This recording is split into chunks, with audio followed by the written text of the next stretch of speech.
morning of my 17th birthday, I woke up before the alarm went off. That almost never happens anymore. Usually I sleep straight through to 7, sometimes even 7:30, which my late husband Gerald used to tease me about endlessly. He was always up by 5:30, coffee already made, standing at the kitchen window watching the birds at the feeder. But that Tuesday in March, I was wide awake at 6, staring at the ceiling of the bedroom we'd shared for 38 years.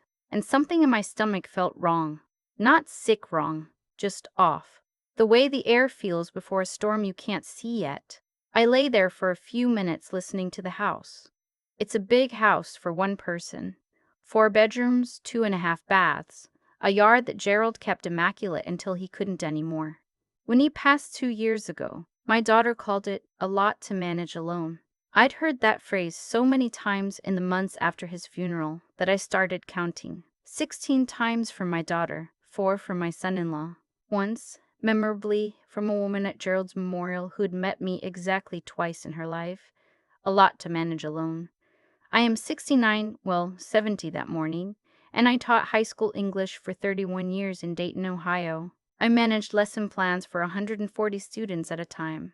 I managed a household budget through 2 recessions. I managed Gerald's illness for the last 14 months of his life, which included doctor's appointments 3 times a week, a medication schedule that took up 2 full pages of a legal pad, and learning how to operate a hospital bed in my living room. But apparently my house was a lot to manage alone. I got up, made my coffee, and sat at the kitchen table where Gerald used to sit.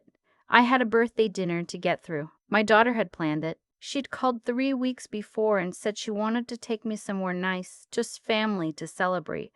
I'd said that sounded lovely, and I'd meant it. I missed her. We used to be close before everything. But even then, sitting there in the early morning quiet with my coffee going cold, I had a feeling the evening wasn't going to go the way she'd described. I should back up. My daughter's name is Renee. She's 43, sharp as anyone I've ever known. She gets that from her father, and she married a man named Craig 8 years ago.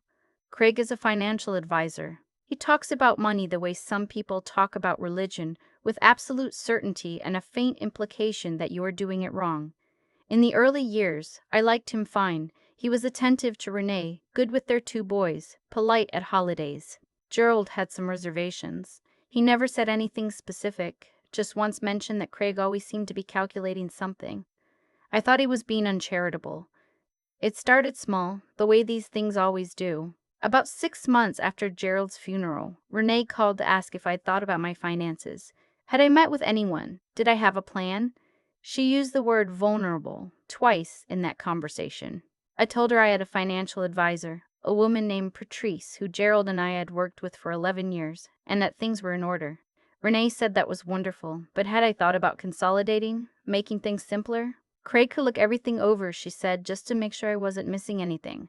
I thanked her and changed the subject. The calls kept coming. Once a week, sometimes twice. Not unfriendly. Renee was never unfriendly. That's what made it so disorienting. She'd ask about my garden, ask about my neighbor Dorothy, ask whether I was sleeping enough. And then, somewhere in the middle of the conversation, it would appear. Had I looked into a smaller place?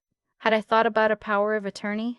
Did I know that Gerald's pension technically required some paperwork she wasn't sure I'd filed?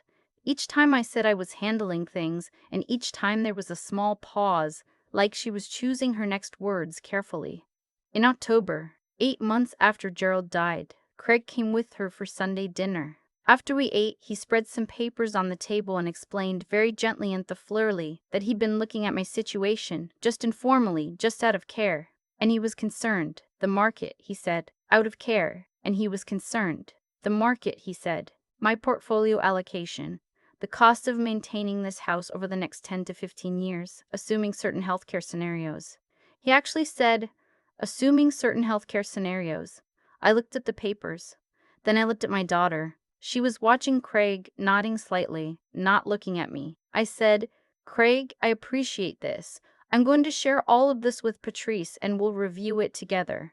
His expression didn't change, but something behind his eyes did. He gathered the papers up and smiled and said, of course, that made perfect sense. Renee hugged me at the door when they left and said she just wanted to make sure I was protected. I stood on the porch and watched their car back out of the driveway and thought, Protected from what, exactly? I called Patrice the next morning. Now, Patrice had been managing our investments since Gerald and I were in our late 50s. Cautious and steady. The kind of advisor who sends a handwritten card when there's a death in the family. She'd been at Gerald's funeral. She knew us. When I described what Craig had proposed, consolidating assets, simplifying accounts, perhaps establishing a joint oversight arrangement with Renee, Patrice was quiet for a moment. Then she said, "Margaret, I want to ask you something, and I need you to think about it carefully. Have you had any recent conversations with Renee about your will?" I had. 2 months prior, Renee had asked, very casually over the phone, whether Gerald and I had updated our estate documents after he got sick. I'd said yes. We'd worked with our attorney. Everything was in order. She'd asked who the attorney was. I'd told her Robert Kaplan, who Gerald had known since law school. Patrice said she was going to make some calls just to keep her eyes open. I didn't fully understand what she meant at the time. I said okay. We hung up. 2 weeks later, Patrice called me back. She had a contact at the bank branch I used, a woman named Sandra who'd processed routine paperwork for years and knew Gerald by name. Sandra hadn't told Patrice anything confidential, but she'd told Patrice that someone had called the bank on my behalf, asking about procedures for adding a co-signatory to an account. The caller had identified herself as my daughter. I sat down on the kitchen floor. I don't know why the floor. I just sat down. I called Robert Kaplan that same afternoon. Robert is 71 years old and has been practicing estate law for decades. He'd known Gerald since they were 25. He called me Maggie, which only a handful of people do. And when I told him what Patrice had shared, he was very calm and very clear. He said, "Maggie, no one has contacted my office. Your documents are exactly as you and Gerald left them. But I'd like you to come in." I went in the following Thursday. Robert and I sat in his office for nearly 2 hours. By the time I left, I had a new set of documents. Updated, notarized, airtight. I had a letter and file explicitly stating that I had full cognitive and legal capacity to manage my own affairs. Signed off by my physician, Dr. Anand, who'd been my doctor for 12 years and who was quite direct about his opinions on adult children who manufactured competency concerns to gain financial control. I also had Robert's cell phone number and his explicit instruction to call him if anything escalated. On the drive home, I stopped at Dorothy's house. Dorothy is my neighbor and has been my friend since our children were in diapers. She is 74, she does not suffer fools, and she once told a city councilman exactly what she thought of him at a zoning meeting in terms that made everyone in the room very uncomfortable. I told Dorothy everything. She listened without interrupting, which is not her default mode, which told me she understood the seriousness. She said, "What do you need?" I said, "I need someone who knows the whole story in case I need a witness." She said, "I've been your witness since 1984. What else?" I almost laughed. Instead, I cried a little, sitting at her kitchen table with her cat walking across my feet. Then I dried my face and drove home and started making a list. The birthday dinner was at a restaurant called Whitmore's, which is the kind of place that has linen napkins and a wine list and doesn't put prices on the menu for the people who have to ask. Renee had made a reservation for 6. "Just family," she'd said. I arrived a few minutes early and found Renee and Craig already seated, along with Craig's older brother Dennis, whom I'd met perhaps 4 times in 8 years. I had not been told Dennis would be there. Renee stood up and hugged me and said I looked wonderful. She was in a green dress I hadn't seen before. Craig stood up too, shook my hand, and smiled the smile that never quite reached his eyes. We ordered drinks. We talked about nothing. The boys, Renee and Craig's sons, weren't there, which I noticed but didn't ask about. I washed the table and I listened and I ate my salad and I waited. It came with dessert. They'd ordered me a small chocolate cake with a candle. The server set it down and everyone sang happy birthday, and I blew out the candle and made my wish, which I will keep to myself. Then Renee took a breath and reached into the bag by her chair and pulled out a folder. She set it on the table in front of me. She said, "Mom, we've been so worried about you. We all have." She glanced at Craig, then at Dennis, who nodded like he'd rehearsed it. "Since Dad died, you've been carrying so much by yourself. This house, the finances, everything. We don't want you to struggle. We want to help." I looked at the folder. "We've talked to some people," she said, "and we think the most loving thing we can do is help you simplify." Craig has put together a plan. The folder contained paperwork. A proposed durable power of attorney naming Renee and Craig as joint agents over my financial affairs. A document recommending the sale of my house with the suggested listing price and the name of a realtor, Craig's college roommate, I would later learn. A letter, written on what looked like professional letterhead, from someone describing himself as a senior care consultant, stating that living alone in a large property represented a significant risk for a woman of my age and situation. A woman of my age and situation. The table was very quiet. Dennis was looking at his dessert spoon. Craig was watching me with that particular expression, the one that means patience but looks like pity. Renee said, "We just want to make sure you're protected, Mom. That's all this is." And there it was, that word again. I sat with it for a moment. I took a sip of my water, and then I opened my own bag, which I brought for this occasion specifically, and I set my own folder on the table. I said, "Renee, I want you to know that I love you. I have loved you every day of your life, and I will love you every day of mine. And because I love you, I am going to show you something." The folder I'd brought contained several things. A letter from Robert Kaplan, dated 2 weeks prior, confirming that my estate documents were current, legally sound, and had been completed with full capacity and without undue influence. A letter from Dr. Anand, confirming the same regarding my cognitive and physical health. A summary from Patrice of my financial holdings, which were, it turned out, in significantly better shape than Craig's informal assessment had suggested, and a printed record, obtained legally through my own bank account access, of the inquiry that had been made to my bank in my name, without my knowledge or consent. I slid it across the table. I watched Renee open the folder. I watched her read the first page. I watched the color leave her face. She looked up at me. I said, "I have also spoken with Robert about what it would mean, legally, for someone to make financial inquiries on my behalf without my authorization." He was quite informative. Craig started to say something. I looked at him and he stopped. "I'm not angry," I said, and I meant it, which surprised me a little. "I'm heartbroken, because you are my daughter and I have spent 43 years proud of who you are. And somewhere along the way, someone convinced you that I was a problem to be managed. I am not a problem. I am your mother, and I am fine. And I need you to understand that very clearly." Dennis asked if he could be excused. I said, of course. The rest of the dinner was quiet. We didn't leave on terrible terms, exactly. Renee cried. Craig was very still.